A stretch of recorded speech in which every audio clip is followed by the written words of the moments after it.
morning po sa inyo. Nandito na po ako sa labas. So, ngayong araw pupunta tayo sa lugar kung saan kami dating tumira. Sa mga matagal na rin po nanonood dito sa JP Noy Vlogs, nakwento na rin namin sa inyo na dati nakatira kami sa Tochigi, Ashikaga. Ayan.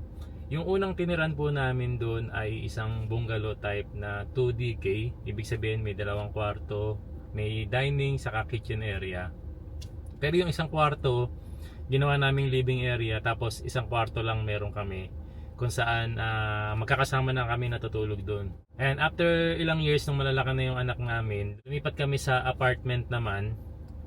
2 LDK naman po siya, ibig sabihin may dalawang kwarto, may living, dining, saka kitchen, no?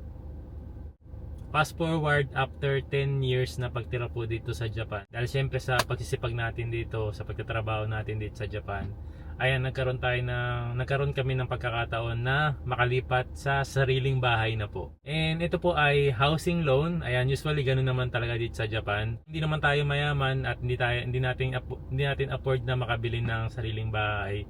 Pwede naman tayong mag-housing loan. Ayan. Ang Entrust Japan Homes po yung nakatulong sa amin kung bakit may sarili na kaming bahay. Ayan. So, yung binabayad namin renta dati, ayan, binabayad na namin ngayon sa sarili naming bahay. Yun yung isa sa pinaka naging main goal ko talaga simula nung nakatira po ako sa Japan at nagkaroon ng sariling pamilya. Kaya ayan, sobrang panatag na ako na yung pamilya ko may matitiran sila ng maayos. Para sa akin, magandang investment to kasi syempre hindi lang mas naging maayos yung titira namin, nabigyan ko pa sila ng magandang future. Ayan, kaysa dun sa umuupa lang kami sa apartment. So, ayan, unang-una, thank you Lord, syempre. Si Lord ang naging dahilan natin kung bakit namin na-receive tong mga blessings na to. And syempre, samahan natin ng sipag at pagtsatsaga para makamit yung mga pinangarap natin. Ayan. Okay, umaba na yung ating sinasabi. Alis na tayo kasi sabi ko nga sa inyo, pupunta ako dun sa lugar kung saan kami dating tumira. Ayan. Bakit nga ba ako pupunta dun sa lugar na dati naming tiniran? Ayan, kasi hahanap tayo ng bahay. Yung hahanapin kong bahay po, syempre hindi naman po para sa amin kasi ayun, meron na tayong sariling bahay. Para po sa mga kababayan natin na gusto ring matulad sa amin na may sarili ng bahay. Isa kasi rin to sa mga recommended na lugar na gusto ko ipakita sa inyo. Kung gusto niyo ng medyo tahimik na lugar, hindi gaanong ka-crowded na lugar, etong lugar na pupuntahan natin yung bagay na bagay din po sa inyo. Siguro naman nakita niyo yung mga dati po naming vlogs about dun sa lugar na yun, kasi nga doon kami nakatira. Ang dami rin pong mapupuntahan, katulad po nung Banaji Temple, Orihime Temple, meron din pong malapit na mga hospital, tapos yung isa sa mga sikat na flower park dito sa Japan, ayan, yung Ashikaga Flower Park, napakalapit lang din po. Maraming mapapasyalan din dito sa lugar na to, kaya ayan, kung sabi ko nga sa inyo, kung gusto niyo ng tahimik na lugar, isa sa mga peaceful na lugar itong Ashikaga. Ayan, panoorin niyo tong video natin dahil papakita ko sa inyo yung mga bahay na available po dito ngayon. Pakita ko po sa inyo yung mga dati naming tiniran kasi madadaanan naman natin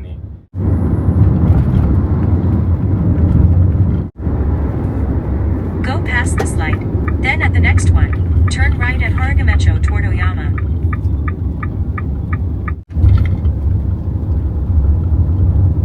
Turn right, then the destination is on your left. Andito na ako sa unang property na papakita ko po sa inyo. Bali ngayong araw, 5 property po yung papakita ko. 3 used house, saka 2 brand new. Ayan, ito po yung unang property. Grabe, napakaganda Tapos ang maganda rito, ayan corner lot siya. Ayan, alam niyo naman kapag sinabing corner lot, sobrang mahal. Pero ito, napakamura nito. Okay, sige, pasukin natin. Ayan, tignan nyo naman yung gilid pa lang niya, sobrang luwag na. Sige, tignan natin dito sa likuran. Ayan, ito po yung likod niya. May space pa rito at merong back door. Sige, mamaya sisilipin natin yan. Pasok muna tayo dito sa loob. Na-excite ako sa property na to kasi ang laki niya. Ito po yung kanyang genkan. Ito po yung, meron ding ano rito, extra door dito. Tapos ito yung gilid niya. Ayun, ang luwag pa rito, oh. Pwede kang magtanim. At may outdoor faucet pa. Sige, pasok tayo sa loob.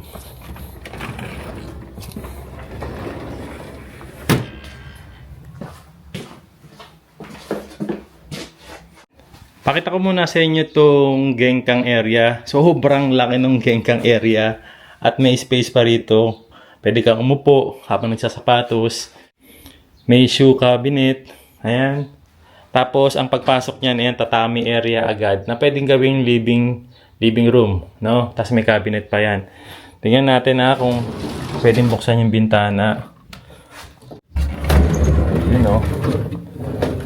Para lumiwanag, no? So, may cabinet.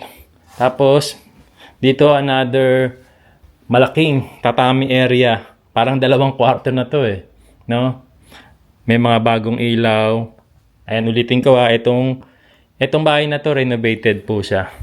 Ayan, may ilaw na magaganda na. Sige, buksan natin to.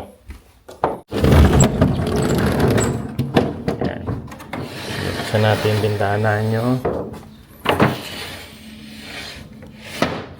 Okay. So, ayan yung bintana niya. Tapos, dito may another space po dito. Ayan, western and tatami area. May bintana.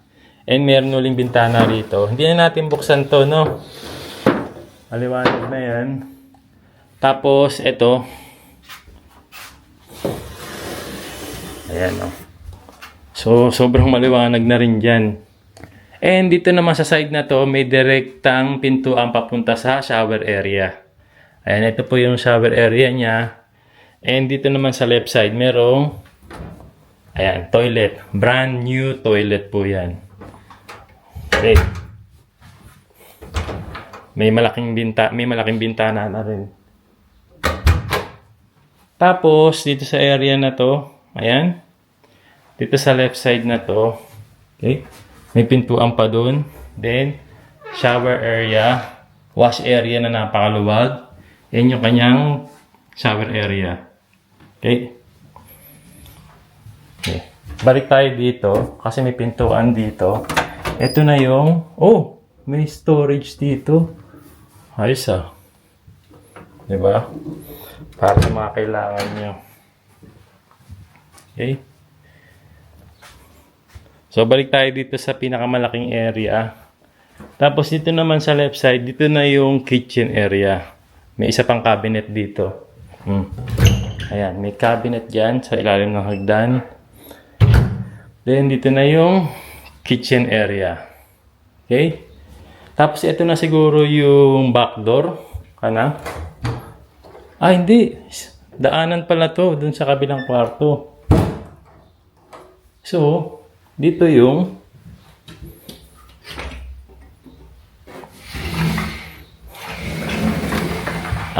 ito pala yung sa likod ng bahay.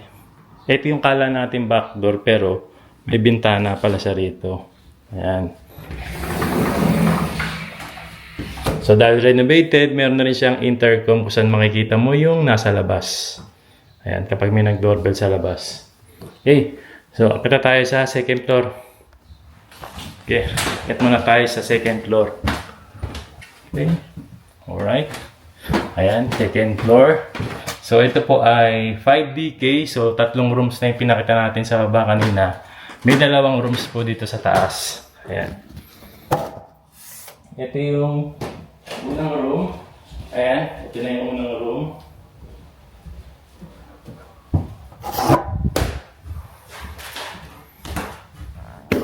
So, 2 yung room sa taas. Ito yung unang room. Maluwag na siya. Tapos, meron na rin access dito sa balcony area. So, mamaya ko na sa inyo pakita itong balcony area kasi makikita rin siya sa kabilang kwarto. Okay, punta naman tayo dun sa second room. Ito na yung kabilang kwarto. Katabi lang naman niya yung pintuan. Ayan. Ito na yung second room. Maluwag din siya. Sige, baba tayo dyan. Ayan, makita niyo yung sahig. Tapos may access dito sa balcony area. And ang maganda rito, meron din siyang cabinet. Ayan. May cabinet na po yan. No? So, punta tayo dito sa may balcony area. Okay. Ayan. Balcony area. Ayan. Ito po yung balcony area kung saan pwede ka rin magsampay dyan. May mga nakaabang na dyan sampayan. Dito rin sa side na to. At sobrang tahimik lang ng neighborhood. Puro ibon lang naririnig natin dyan. Tapos ayan, ang maganda dyan, malapit na rito yung pinaka main road natin. Ayan, makikita nyo. So, hindi to loob na looban po. Sobrang lapit lang ng Gojugo bypass. Ayan. Yung malaking road dito sa Ashikaga. Okay. Gusto niyo itong property na to, 14,800,000 in yen lang yan. Tapos, 5DK na siya, no? Tapos, pwede kayong mag-park ng dalawang sasakyan. Ang land area niya is 166.53 square meters. Ang house area niya is 95.22 square meters po. So, itong bahay na to, na-built to nung 1978, ayan, October. Then, na-renovate siya nung March 2025. Ayan. Kapag nakapasa ka sa housing loan, ayan, pwede mong bayaran ito for 35 years or 50 years, no? So, sa 35 years, napakamura lang, 39,600 yen per month. Kapag 50 years naman, ayan, pwede rin mabayaran ito ng 29,100 yen lang per month. Kung naghahanap ka lang ng murang property na renovated na, ito, sok na sok sa ito. Ayan, punta na tayo dun sa second house. Abang nasa biyahe tayo, no, tinitignan ko yung lugar na to kasi dito nga kami dati nakatira. And nakakamiss lang, syempre, nandun pa rin yung pakiramdam na namimiss mo yung lugar na to. Ako naman, happy naman ako dun sa nakuha namin dahil matagal na namin pangarap talaga yung bahay na yon. And yung lugar naman na nilipatan namin, parang same lang din naman ng mga vibes dito sa Ashikaga. Wala talaga, zero talagang pagsisisi. Nung tinitignan ko tong lugar na to, parang ang sarap lang balikan ng mga magagandang memories na ginawa namin dito for the past 10 years. Katulad na lang nung Hanabi dito, no? Sobrang saya nun kapag every first week ng Saturday ng August, ayan, ginaganap po dito yung Hanabi.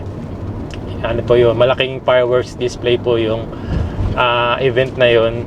Kaya punta kayo dito sa Ashikaga. First week ng Saturday ng August, ayan, nag-i-start yung Hanabi na yan ng 7 PM. Pero marami ng mga pagkain sa labas. 3 PM ata onwards, mga ganun. Marami ang stall ng mga Japanese food or Japanese street food na mabibili dun sa labas. Ayan, sobrang laki kasi nitong festival, sobrang laki kasi ng event na yan. Kaya ang daming taong pumupunta kahit malalayong lugar pumupunta rito. Lapit na tayo dun sa second property natin. Ayun, no. Wow. Alam nyo, itong property na to, naka-discount po ngayon to. From 17,800,000 in yen, nasa 16,800,000 in yen na lang siya. So, kung gusto niyo ng property na malaki, ayan, ito. Napakalaki ng car space niya. Makikita nyo rito, ayan, oh. Harap lang siya ng kalsada. Tapos ang laki ng area niya, ng land area niya. Kahit mga 6, 7, 8 sasakyan, pwede mo i-park dito. Okay. Sige, pasok tayo sa loob. Pakita ko lang sa inyo kung gaano kalaki talaga siya. Ang laki ng lupahan nyo niyan. Pag ito yung napili nyo, tapos napakamura lang niya. So, itong bahay na to is 4 LDK. Yung land area niya, 317.43 square meters. Yung house area niya is 125.04 square meters. Ayan. Sige, bago tayo pumasok, iano ko lang sa inyo yung details. So, kung housing loan naman itong gagawin nyo, ayan, for 35 years, 44,900 yen lang per month. Kung pwede naman kayo sa 50 years to pay, 33,000 in yen lang per month. So, napakamura nitong property na to. And ito ay renovated. Renovated na po siya. So, wala na kayong ayusin, titira na lang po talaga kayo dito. And isa sa magandang choice to pag gusto nyo ng Ashikaga area. So, ayan, pasok tayo sa loob. Ayan, sigurado may aircon na siya, oh. May kasama ng aircon. So, may intercom. Sige, buksan muna natin yung ilaw at medyo madilim pa. Ayan, so nandito na nga tayo sa Gengkang area. Pakita ko na agad sa inyo yung Gengkang area. Ayan po siya. May malaking cabinet. And pagpasok nyo sa left side, meron na ritong tatami. Dalawa na. No? Dahil nga 4LDK siya, maraming kwarto. So ayan, dalawang tatami. Buksan na natin to. Para makita niyo yung liwanag. Okay. Ayan. Ito na yan. So, yung isang bintana na lang binuksan natin. Pero maliwanag na yan. May cabinet. Second room, maluwag din. Bago ang tatami. Pati mga wall, bago rin. Ayan, may malaking cabinet. Merong bintana dito. Okay. Wow. Ayan, ang luwag pa pala sa likuran niya. Oh. Mamaya, silipin natin yan. Tapos, dito sa side na to. Okay. So, hagdan. Dito muna tayo. Okay. So, dito sa area na to, meron kang ayan, toilet. Ay, grabe naman yung toilet nito. Oh. Parang kwarto na rin. May mga cabinet at bintana. May exhaust fan, may ilaw. Oh. Walang aagaw sa'yo dyan. No? So, dito naman sa side na to, okay, dito yung, oh, yun, laki, oh. Ang laki rin nung wash area niya. Plus, may back door. Ayan. Sige, punta natin yung back door. Pakita ko na sa inyo yung back door. So, yung back door, oh, wow. Ang laki ng sampayan niya dito, no? Tapos, sa side na to, sa left side, oh, napakaluwag pa. Ang dami mo. Pwede mong gawing storage area to. No? Okay. So, dito naman sa side na to, ayan, ito na yung kitchen area. Sobrang luwag ng kitchen area mo. Dining area, pati na rin living area. Ayan. So, ganyan po ang kitchen area mo. Buksan muna natin itong mga bintana para mas lalong lumiwanag. Makita natin yung ganito. Okay. Yan. So, liwanag na. Tapos ito rin sa side na ito, buksan natin. Buksan muna natin itong bintana natin para sa living area. So,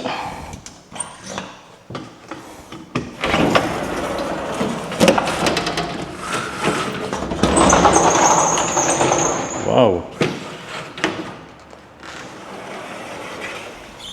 Diba? Ang laki ng living area. Sobrang maliwalas lang. And ang maganda nga kasi talaga rito is renovated na siya. Kaya wala na. Titira ka na lang. No? Okay. Sige. Akit na tayo sa second floor. So, ibig sabihin, meron pang dalawang room to sa taas kasi nga 4LDK. Nakita na natin itong dalawang room sa baba, Gengkang. And dito na tayo sa taas. Yan. Kita tayo dito sa taas. Okay. Wow. Dito pa lang makikita nyo, sobrang liwanag, no? Ayan, no? Dito sa hallway, spacious na siya. Tapos, may isa, dalawang kwarto. Sige, dito muna tayo. Sa unang kwarto, ito na po siya. Maluwag. Tapos, may mga cabinet. May extra cabinet ka rin dito. And mga cabinet sa itaas. Ayan, maliwanag. Doon naman tayo sa last room. And ang maganda rito, meron siyang second toilet. Dito sa itaas, brand new na rin po yan.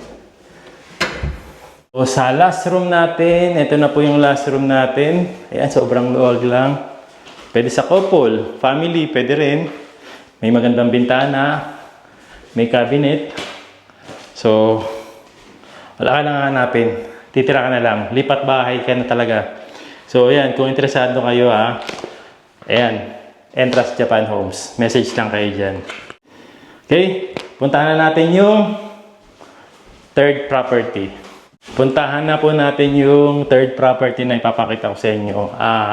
Third and fourth property ay brand new po. Kwento ko rin sa inyo last time no na yung Ashikaga area kasi is malapit sa mga bundok. So maraming nakapaligid na bundok po dito no. Kung gusto niyo yung view na maraming bundok, maraming mountain, perfect po talaga ito sa inyo. Isa rin yun sa mga nagustuhan namin dito sa Ashikaga is maganda yung view ng mga bundok. And itong next property natin, yung dalawang brand new house, malapit siya sa bundok. Maganda ang view, presko, ayan. Kaya tignan nyo yung susunod na property na ipapakita ko sa inyo. Makikita nyo na yung mga bundok ko. Mga mabababang bundok lang naman po ito. Nandito na tayo sa brand new houses natin. And nakita nyo po ba yung dadaanan? Sobrang ganda, no? Ayan, no? May mga maliliit lang naman na mga bundok. So, ang ganda ng view rito. Tapos, ayan, ito yung property na ipapakita ko sa inyo. Isang brand new house na 2 floor. Ayan, 2 floors. Ayan. Tapos, isang brand new house na ayan, bungalow type. Bungalow type naman siya. And ang maganda sa bahay na to, napakamura lang niya. Yung bungalow type is 3 LDK, 23,900,000 in yen. Tapos yung 4 LDK na 2 floors, ayan, 21,900,000 in yen. Ayan, lalagay ko na rin dyan yung monthly niya pag 35 years to pay, pati na rin yung monthly niya pag 50 years to pay. Nasa daanan lang din siya, so madali kayong makakalabas. Tapos ayan yung view nyo, napakaganda oh. Meron kayong view ng mountain. Okay. Sige, anong gusto nyo unahin natin dyan? Ayan, unahin muna natin tong bungalow type kasi hindi pa tayo nakakapagpakita sa inyo ng bungalow type ngayon eh. So, unahin na natin siya, no? Ayan, so itong bungalow type natin, meron siyang 1, 2, kahit 3 sasakyan pwede mo na i-park dito eh. Yung land area niya, sobrang laki. 238.10 square meters. Tapos yung house area niya is 97.71 square meters. And kung makikita nyo, pwede kayo mag-park ng 2 sasakyan dyan. And kung gusto nyo pagkasyahin pa kahit 3 sasakyan, pwede nyo naman i-park dito eh. Okay, so dito sa labas, ayan makikita nyo, meron na siyang, ayan, intercom. So may mailbox na rin dyan. Yung mailbox niya, ganito po siya, ayan. Pwede kayo maglagay ng password dyan. Tapos intercom, makikita yung mga mag-doorbell sa labas. Ayan, pasok tayo sa loob. Meron din siyang outdoor faucet. Kung magka-car wash kayo, magdidili kayo ng halaman. Okay. So, siyempre, madilim pa siya, kaya buksan natin yung ilaw. And so, ito po yung Genkang area. Meron ding space doon para sa mga sapatos. Ayan, may shelves tayo dyan. Meron din tayong shoe cabinet dito para sa mga sapatos nga. And ayan, meron tayong mirror dyan. Then meron tayong daanan dito. And mula dyan, makikita nyo, meron din tayong mga sampayan dito ng mga outer jacket. Dahil pag winter season, lagi tayong maraming ginagamit na jacket. So pwede nating ilagay dyan. Ayan, pakita ko sa inyo. Ayan, no? Pwede ka na maglagay dito. Tapos, pwede ka na diretso magsapatos and lumabas. Dyan sa side na yan, ayan, meron dito papunta sa Genkan. Then, dito naman, pagpasok pa lang natin, meron na tayo dito isang toilet. Okay? Okay, you know. So, ayan, pasok naman tayo dito sa living area. You know. Pasok naman tayo dito sa living area. Siyempre, meron siyang napakagandang wall dito. Gray color wall. Para sa yung living area. Okay? Tapos, sobrang luwag lang. Hanggang dito naman sa kabila na to, yung dining area. Naman sa kabilang side na to, yung kanyang dining area, sobrang luwag din. Ayan. Ayan. Punta tayo sa kitchen area naman. Okay. So, sa kitchen area, may magandang ceiling dyan. Okay. Tapos, syempre, napakaluwag para sa refrigerator and cabinets. And dito sa kitchen area, kompleto na yan. May sink, may stove, may griller. Ayan. Meron din mga cabinets dito. And drawers. Okay. Siyempre, hindi mawala yung exhaust fan, pati na rin ang extra window dito para sa mga umaamoy na ulam. Ayan. So, maganda yung pasok ng hangin. Okay. So, ito, meron tayo ditong switch para sa pag-adjust ng tubig natin. Ayan. So, dito sa living area, ayan, meron 2 pinto. Yung unang pinto nga is para dun sa gengkang area. And yung pangalawang pinto naman po, papunta na to sa mga rooms, no? So, sige, punta tayo sa rooms. Pero bago yan, syempre, meron tayo ditong bathroom area, vanity, wash area, and syempre, sa shower area natin.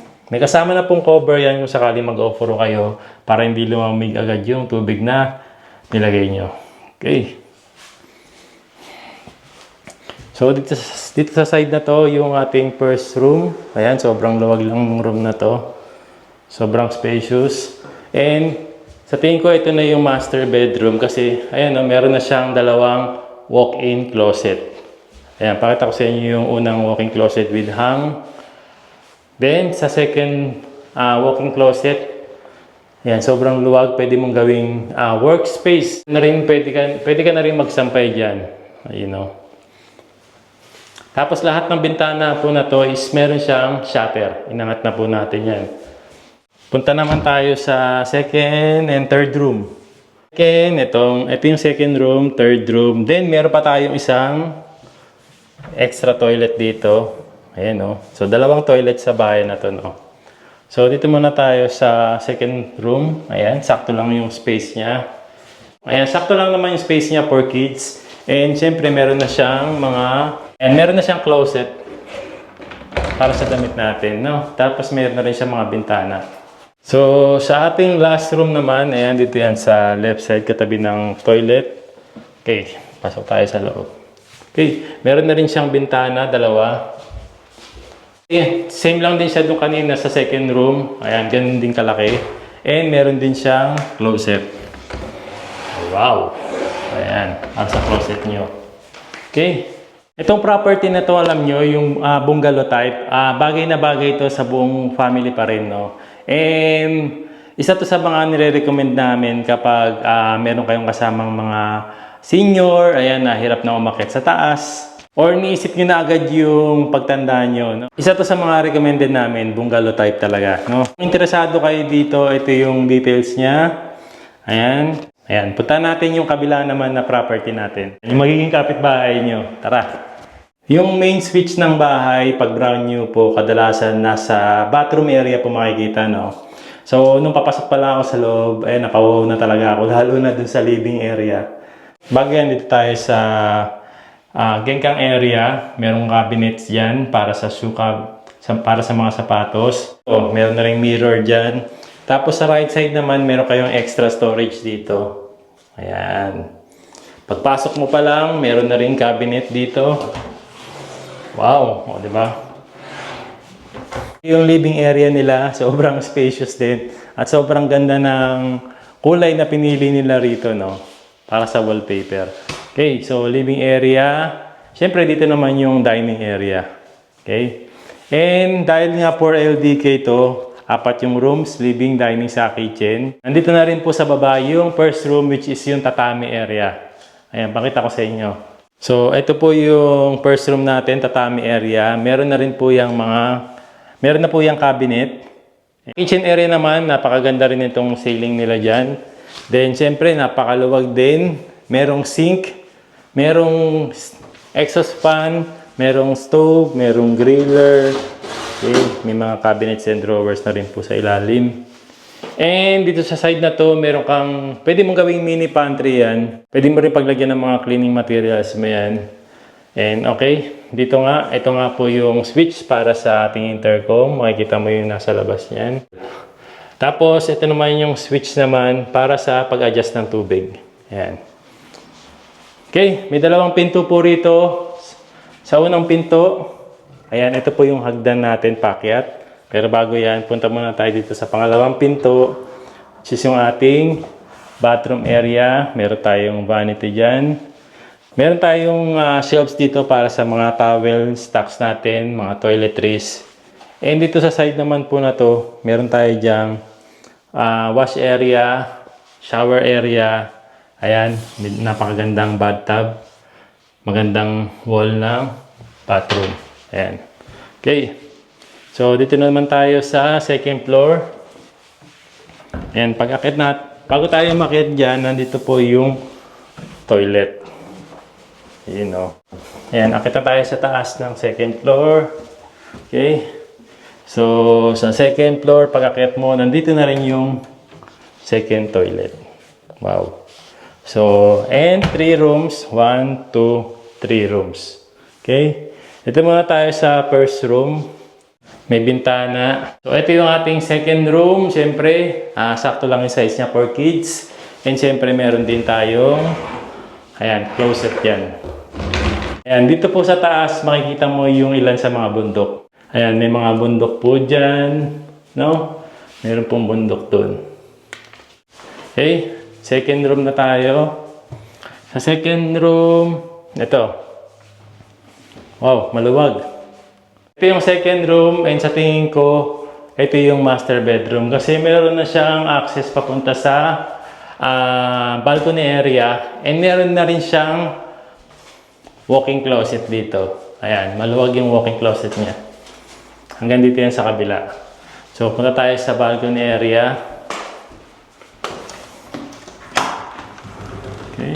Sa balcony area, pwede na kayong magsampay dyan. And sobrang luwag po itong balcony area. So, ayan, sa last room na tayo. Punta tayo sa last room. Okay, ito yung last room. May bintana. And, ayan, last room for kids or for couple. Pwede rin naman to. Meron din siyang closet. Ayan. Okay, manuwag yung closet. And, that's it. And napakabihira natin makahanap ng ganitong presyo na brand new, no? Ayan, papakita ko ulit sa inyo yung price and details ng property na to. And kung interesado kayo, message nyo lang yung Entrust Japan Homes. Ayan, punta na po natin yung last property na papakita ko sa inyo. Used house. Dito na po tayo sa last property and ito po yung pinakamurang property na may papakita ko sa inyo ngayon. Malapit lang po ito dun sa mga brand new na pinakita ko sa inyo kanina. Mga 3 minutes drive lang po siya. Ayan, ito po yung property. And sobrang tahimik lang, no? Ayan, sige, pasok tayo sa loob.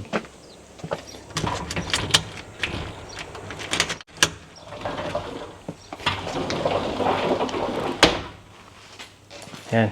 Medyo madilim pa. Tingnan natin kung may ilaw dito kasi medyo madilim eh. Hindi kaya pakita ko muna sa inyo ng madilim. Actually, maliwanag pa itong nakikita nyo kasi kapag personal nyo siyang makikita madilim.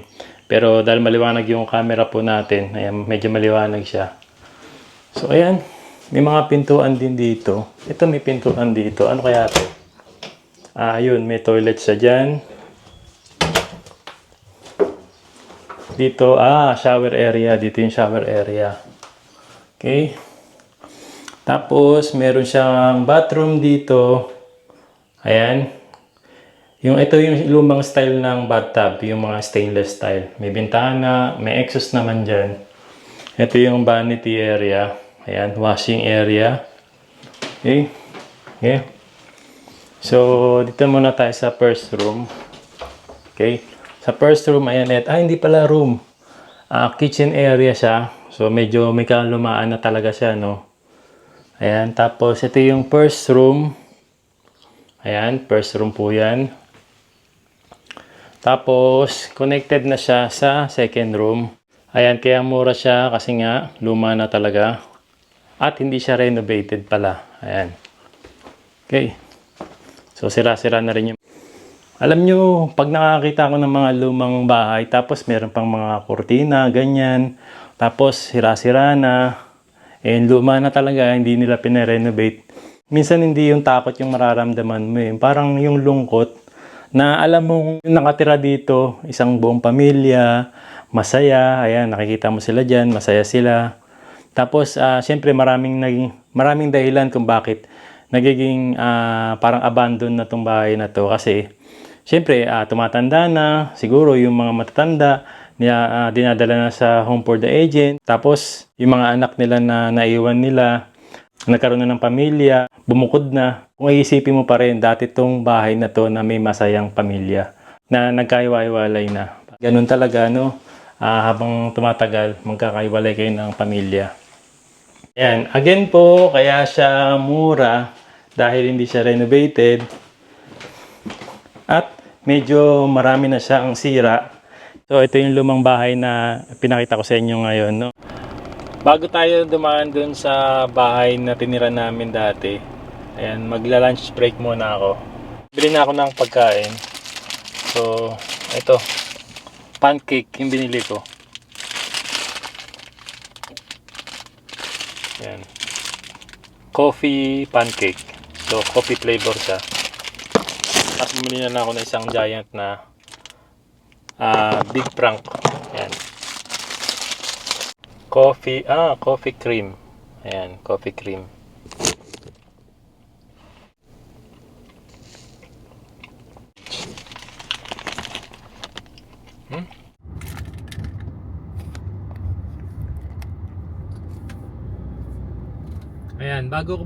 Ayan, bago ko bumalik ng office, ayan. Daan na tayo dun sa dati naming tiniran. Dun sa apartment, ayan, tapos pati na rin dun sa bungalow type na una naming tiniran. Dun sa bungalow type po kasi na tiniran namin, ayan, nag-start kami tumira dun nung year 2016 hanggang 2021 or 22 kung hindi po ako nagkakamali. Dito sa apartment naman po, tumira po kami rito. Nag-start nung year 2001 o 2022 hanggang 2025 ng December. Kasi nakalipat kami dun sa bagong bahay namin ngayon last year December 2025. Dito kasi sa apartment mga 3 years din kami na tumira dito eh. At the light, turn right onto 5 toward Oda. Grabe, para akong kinikilabutan. Nandito na tayo sa apartment kung saan kami nakatira dati. Ito nga po. Alam ko, maalala nyo itong apartment na to. Ayan, dito po kami nakatira dati. Ito yung parking namin ni Mama Aya, itong dalawa na to. Tapos, dyan tayo pumapasok. Ito yung apartment na tinitira namin. Itong nasa baba na to. Naalala nyo itong dinadaanan ko na to. Tapos, pagdating natin dito, meron po laging vegetable dyan na bigay ni Oyasang. Ayan. Dyan po yun. Tapos ito yung post natin. Wala nang nakalagay na bakante to. Naalala niyo po itong parking natin ng motor. Ayan. Pati yung pinaglalagyan natin ng mga stocks dyan. Yung apartment natin. Nakakamiss. Pero syempre happy tayo sa blessing natin na bagong bahay. Ayan. Sa tingin ko may nakatira na rito sa apartment na to kasi meron na pong kurtina eh. Ayun, no, meron na pong kurtina. So ibig sabihin po, meron na pong nakatira dyan. Ayan. Nakakamiss lang, no? Yung dati nating apartment nung 2002 hanggang 2025. Medyo may lungkot at saya na nararamdaman na nakita ko uli yung apartment namin. Sarap lang sa pakiramdam. Marami po tayo mga good memories dyan. Kaya happy tayo na nakita uli natin yan. Okay, thank you sa 3 years na pagbigay sa amin ng masisilungan. Punta naman natin yung unang bahay na tinira namin ni Aya. Simula nung after naming ikasal. Simula nung nagsama kami ni Aya at nagkaroon kami ng anak.